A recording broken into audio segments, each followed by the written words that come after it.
তোমরা তো আমার লাস্ট ব্লগে দেখেছিলে যে আমরা গুয়াহাটিতে ঘুরতে গিয়েছিলাম, আর এটা হচ্ছে আমরা যেদিন বাড়ি চলে আসি সেদিনের ব্লগ।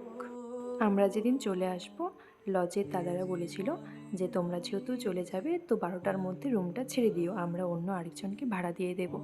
তো আমরা সেই মতো আমরা রুমটা ছেড়েও দিলাম, কারণ আমাদের রুমের আর তখন কোনো দরকার ছিল না, যেহেতু আমরা ঘুরতে বেরোবো।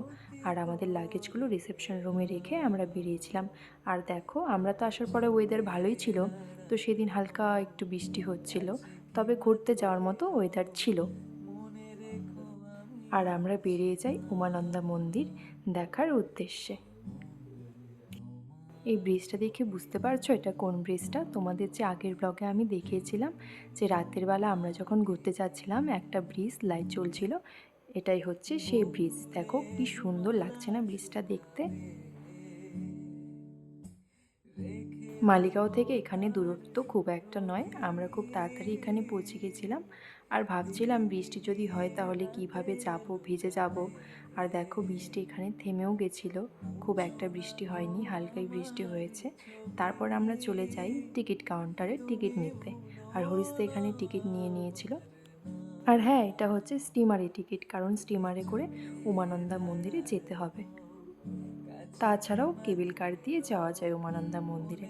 আর আমাদের একটু একটু ভয়ও লাগছিল, যেহেতু আমরা কখনো স্টিমারে উঠিনি, আর ব্রহ্মপুত্র নদী বুঝতেই পারছো কতটা গভীর জল, তাই আমার খুব ভয় লাগছিল।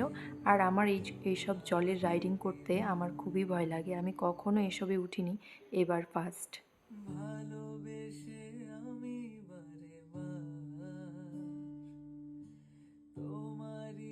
আর আমরা অপেক্ষা করতে করতে দেখো স্টিমার এখানে লোকজনকে নিয়ে চলেও আসে, ওনারাও গিয়েছিল উমানন্দা মন্দিরে। তোমরা কে কে কামাখ্যাতে এসে উমানন্দা মন্দিরেও গিয়েছিলে জানিও তো।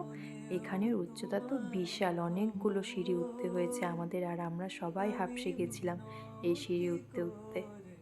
আর এখানে অনেক ভিড় ছিল, আমরা এখানে পুজো দিইনি, আমরা শুধু মায়ের দর্শন করে তারপর আবার চলে যাই, কারণ এখানে অনেক ভিড়। তোমাদের তো বললাম এখানে পুজো দিতে হলে ভোরে আসতে হবে মনে হয়, কারণ এখানে দেখো প্রচণ্ড ভিড়। আমরা এসেছিলাম 12টা 12:30টার মতো, তখন অনেক ভিড় ছিল। আর যারা পুজো দিয়ে বেরোচ্ছিল তারা বলছিল লাইন তো হয়েছে, এই লাইন শেষ হতে হতে রাত্রি হয়ে যাবে, আর যারা এখন লাইনে দাঁড়িয়ে আছে তাদের পুজো দিতে দিতে সন্ধে হবে। আর তোমরা তো জানো কুট্টু খুব ছোট, ওকে নিয়ে তো এতক্ষণ থাকা যাবে না। আর তার মধ্যে আমাদের ছিল 7:30টায় ট্রেন, আমরা তো এতক্ষণ এখানে থাকতে পারবো না, তাই আমরা মায়ের দর্শন করে আবার এখান থেকে চলে যাই।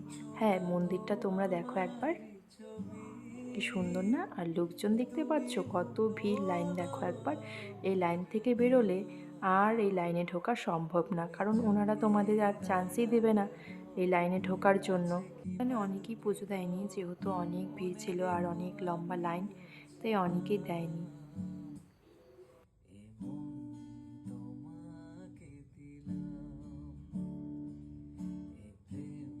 এখানে দেখো কি সুন্দর ফ্রেশ ফল নিয়ে বসেছে, আমরাও এখান থেকে 1 প্লেট ফল খেয়েছি, খুব ফ্রেশ ছিল ফলগুলো। আর দেখো তারপর আমরা আবার একটা স্টিমারে উঠে যাই, আর এটা ছিল দোতলা স্টিমার, উপরে আমরা বসেছিলাম।